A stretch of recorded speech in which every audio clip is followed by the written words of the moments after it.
Welcome to the first part of the DEEPaaS demo.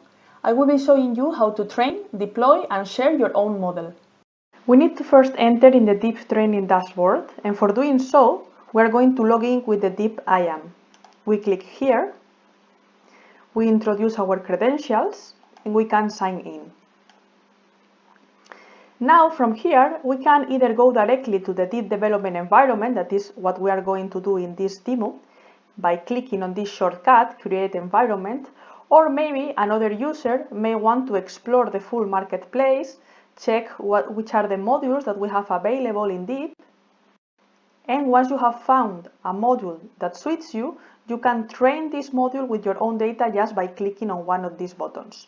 But as I said, in our case, we're interested in the Deep development environment, so we just click on Create Environment.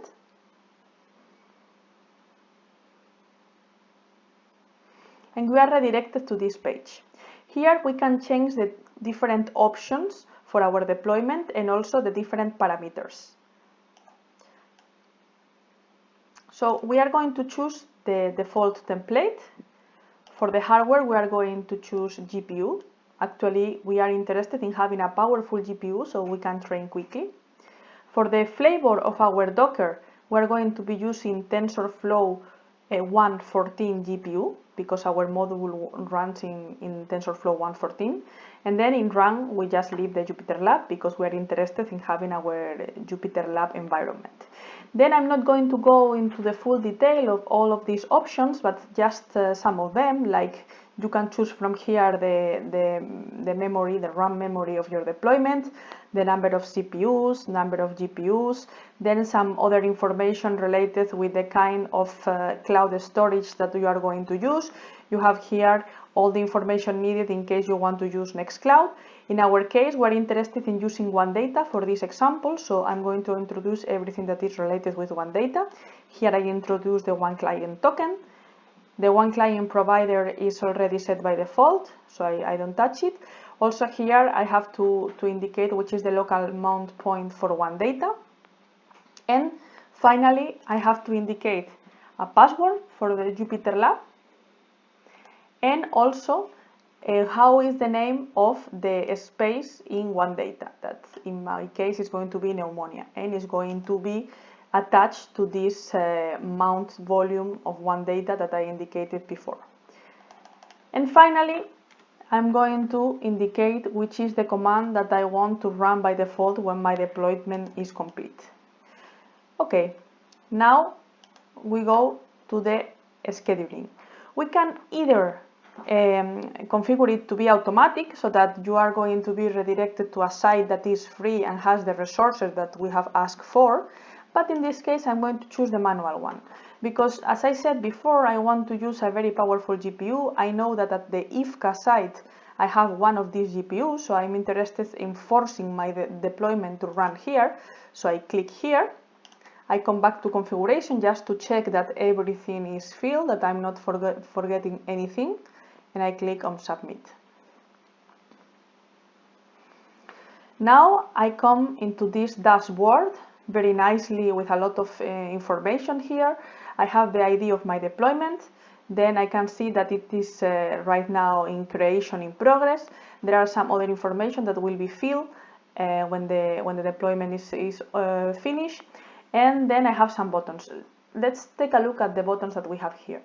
First, we have access, that right now, even if I click, nothing is happening because only when the deployment is created, this will be available. We can see already that we have already information on where my deployment is deployed at IFCA because I actually force it to go to IFCA. Then I can go also to info. Here I have many different things. I can go to details, where I can see the ID, the status, when it was created, when it was updated, where it is deployed, and then outputs in case my deployment has some outputs. Also, if I go to show template, you can see that this is already done. So create complete. I have here the container name. I have the number of GPUs, 1, and then the creation time. But let's continue here just a moment. So you can see show template. Of course, the user doesn't have to take a look at this if they don't want to, but in case they want to check it or even to use it later for doing it from the command line directly instead of using the dashboard, you have access to your Tosca template from here. And finally, in case there was some error, you can come to the log and you will have here the error. In this case, no log is found because we didn't encounter any error during our deployment. Okay, so now, before I told you that in Access you could not access till the creation is complete, but right now I can click and I can go to Jupyter Lab. That's what we are going to be using during this demo. So I introduce the Jupyter password that I entered before, and I can see the typical front page for Jupyter Lab. So the structure with the menus, etc. of Jupyter, then the command line, and then this very useful part where I have some documentation on Deep, just showing a little introduction on our development environment, then how to configure everything in order to be able to make the commits to Git. Of course, we are going to be using an already existing module in this case, and we are just going to be playing with something that was slightly modified with respect to one of the modules in the marketplace. But some people can or maybe they want to start a project from scratch, and then they want to use this cookie cutter template with this command here, and they will be having a full structure, a full skeleton with all the placeholders for developing a deep module and integrating it easily in the marketplace. Also, we have here some information on how to use the external storage if you want to use Nextcloud or if you want to use one client, our deep documentation and other related services. So first, since we were saying that we needed a powerful GPU, let's see if we have actually what we wanted. We do NVIDIA SMI. We press enter and we see that, yeah, we have a Tesla V100 with all of this memory here, and it's fully available for us. So now that we have checked that we have the GPU we wanted, let's go to our Git repository that is here. And as I said before, this corresponds to a module slightly modified with respect to what we had already in the marketplace, so that this image classifier runs on medical images. So I copy this module, I clone it here,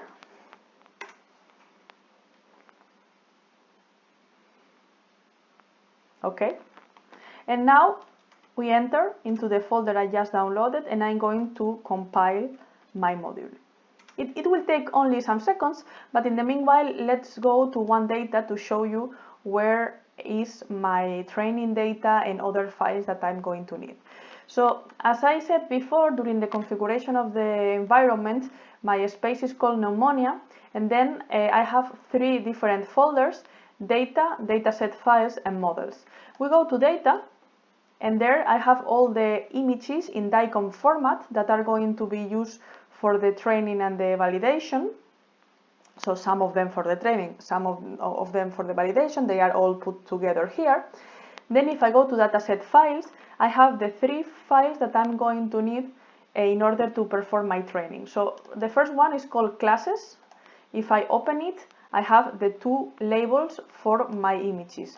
One of them is no pathology, in case the image presents no pathological aspect, and pneumonia in case it's actually the X-ray image for a patient with pneumonia.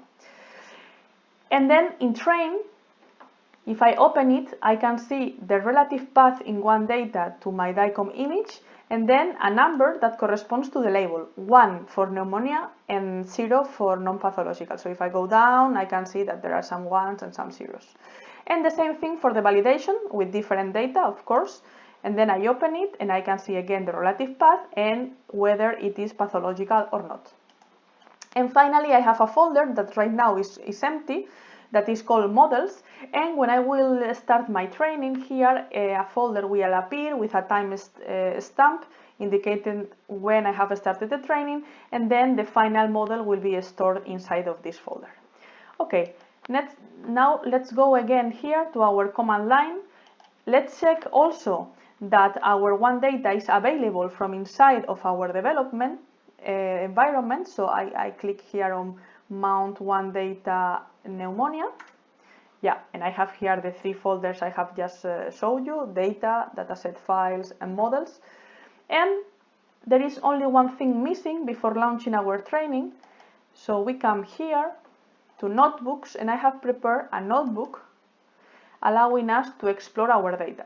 So I can just play this notebook, and you are going to see one of the images that we have in Mount OneData Pneumonia. So you can see here the kind of data that we will be using. Here we see it smaller, but already enough to have an idea of the kind of images that we are using. And like this, we can inspect easily from our notebook the data that we have and make sure that everything looks correct. Okay, now that we have explored a bit the data that we're going to use, we can go directly to the training. So for doing so, I write deep start, and this starts our Deep as a Service API. Of course, I'm seeing all of this because I'm in this development mode. In general, when the user comes and they just want to use the DEEPaaS API, they launch it directly and they wouldn't be seeing all of this stuff, but I'm in development mode, so I can check at any time what is happening in the background. That is nice for development. So one thing that is interesting here is this sentence here: you have no models in your models folder to be used for inference. Therefore, the API can only be used for training. This is what we expected because we have not yet trained, so we expect the models folder to be empty. So if we now come again to the dashboard and we go to our access button, instead of Jupyter Lab, now we are interested in running the DEEPaaS. This will open the Deep as a Service API endpoint, and from here I can directly launch my training. So I come to the train part. I will explain to you now exactly all the things that I can do from here, but since it's going to take a while to do the training, let me just launch the training and then I will start explaining. I execute.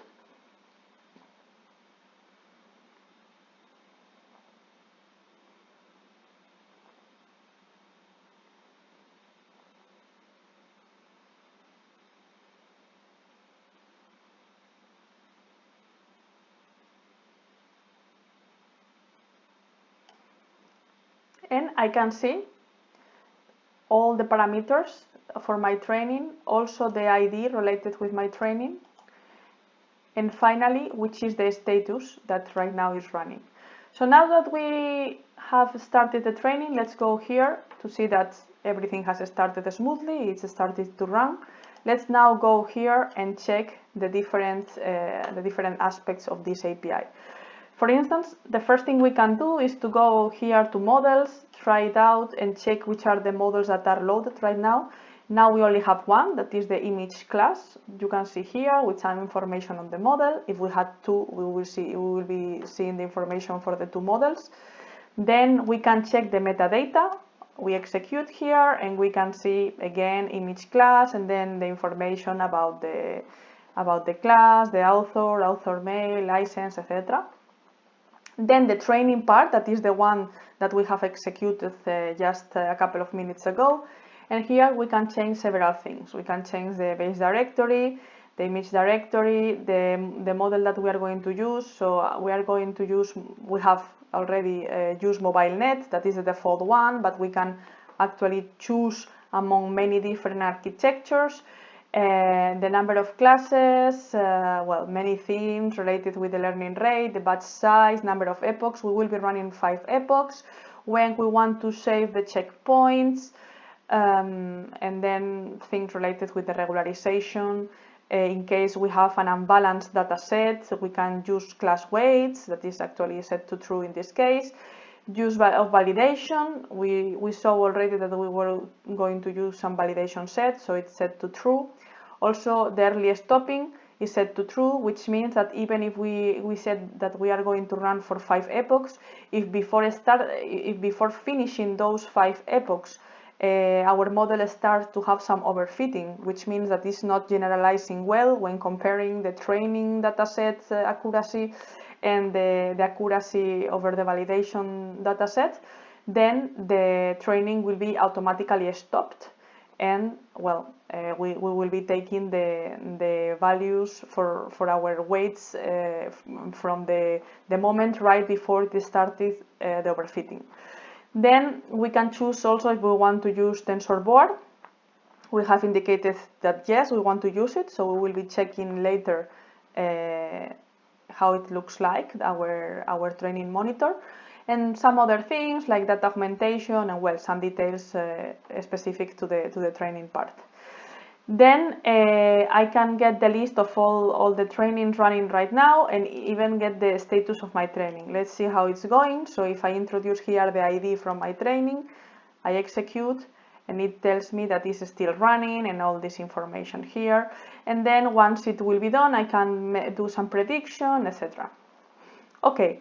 Another place where we can check if our training is running correctly is the last button, or not the last one because we still have to check the monitor, the history button here. Actually, we see that it's done, so the training has finished, and well, we can see the ID here, the date, and also the training arguments. So this means that if we come again to this API, and we check the status of our training, also here it should say that it's done. And that's what happened. So we have not checked the monitor while it was training, but we can check it now. If you go to monitor, it will open a TensorBoard page where we can see the epoch accuracy. That in this case we see that it has only run for 2 epochs before stopping. Because of the earlier stopping I commented before, we have reached an accuracy of 83%. We can also see the epoch loss. That is the loss for the training, the learning rate that was constant during these 2 epochs, the validation accuracy that is, you see that is around 71, and the validation loss that also, well, it didn't change very much for the validation. Okay. So now we have managed to finish our training, and this means that if we now come here to One Data, we refresh, and our models folder that was before, sorry, I had to log in. If we go to the models folder that is here, now we can see inside that we have a folder with the timestamp, and for the checkpoints we have here final model that we have just created it, and this contains the weights of our model. So now that we already finished, we can include these weights into our GitHub repository. So I'm going to be adding them.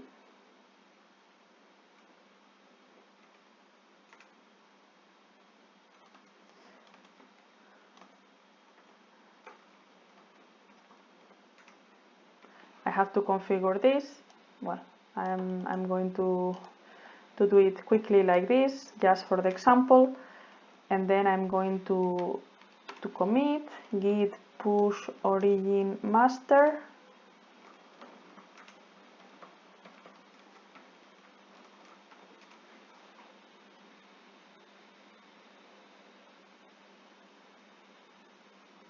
Okay, we have it included in our GitHub repository. So if I now come to models, adding weights, and I have the folder with the weights. Okay, now we want to introduce this module with the pre-trained weights into the Deep marketplace. For doing so, apart from this repository with image classification TensorFlow DICOM that we had already in place, we need another one that is called DEEPOC, and then the name of our repo, image classification TensorFlow DICOM. This repository must only have inside, the only mandatory files are the Docker file with the different instructions on how to run all the modules and software inside of the Docker, You can see it here, what it needs to be installed, etc. Also, the Jenkins file with some instructions about the Jenkins pipeline and the kind of things that needs to be validated, etc.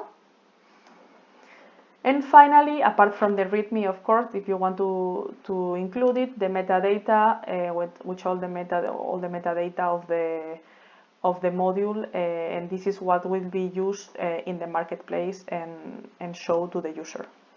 So maybe you think that these files are a bit complicated and that they need to have, the user need to have much knowledge in order to complete them. But actually, if you are using the cookie cutter template, if you are developing your module from scratch, you are going to have, if we come here, already in the skeleton that is automatically generated when you start developing, you have, for instance, a Docker folder where you have a skeleton also for the Docker file, so that you just need to introduce inside of this skeleton whatever you may want to add into your Docker. So it's really not that complicated, and you have a default file both for Jenkins and for the Docker file that works from scratch. But if you want to introduce more things, you can also do so. So once we have these two repositories in place, the only thing we are missing is to come to this file that is called modules YAML, where we have all the modules that we are now sharing in our marketplace. And the only thing we need to do is to add one more line here with the name of the repository that we just developed. So in this case, let me copy this one and add DICOM at the end because it's the same, the name is almost the same, and I just commit changes. Of course, now I have permissions to do that on my own because for the video, the demo, well, I want it to be done quickly, but if not, each time this file is modified, two different people from the project should accept the change, because if not, everybody could add things to the marketplace. So yeah, even if you see it like this now, if you do it in real life, two people should have to check that what you have done makes sense. So that's it. Now we have started our integration into the marketplace. Before anything, let's actually go to the marketplace and see that for the moment there is no X-ray image classification here. We have only the same ones that we saw at the beginning when entering the training dashboard. So yeah, right now it's not yet integrated. But just by committing this small change here, we have started the integration into our marketplace. So now if we go here, we can click on this green passing message, and we can go directly to the Jenkins pipeline, where we can follow the evolution of our integration. Right now, the integration has not yet fully started because it's not refreshed all the time. It has to wait a bit, and then in some minutes it will be launched, and we will be seeing in real time the different steps of our Jenkins pipeline. Actually, we can check it from here.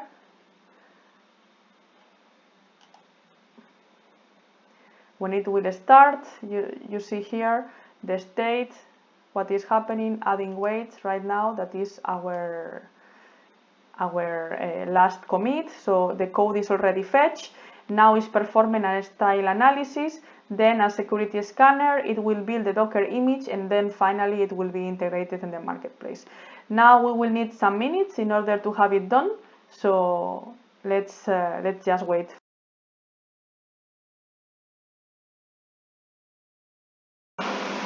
After the Jenkins pipeline is over, we can see that it has successfully gone through every single step, which means that if we now go to the Deep Marketplace and we scroll down, we should be able to find the model that we just trained. Here it is, Chest X-ray Image Classifier. If we click on Know More, we see a small model description, some images referring to the model, and then in this section, Try It Live, we can click on Web User Interface. Deep as a Service API endpoint is deployed automatically, and we can use it to perform some inference on some local data. So we click here on Predict, we try it out, we select some file, So here I have a DICOM image that I can use for inference. I open it. Then in the models I only have one, that is the model that we have just trained, and this is the name of the file with the weights from the training. So I click on execute. We wait just some seconds.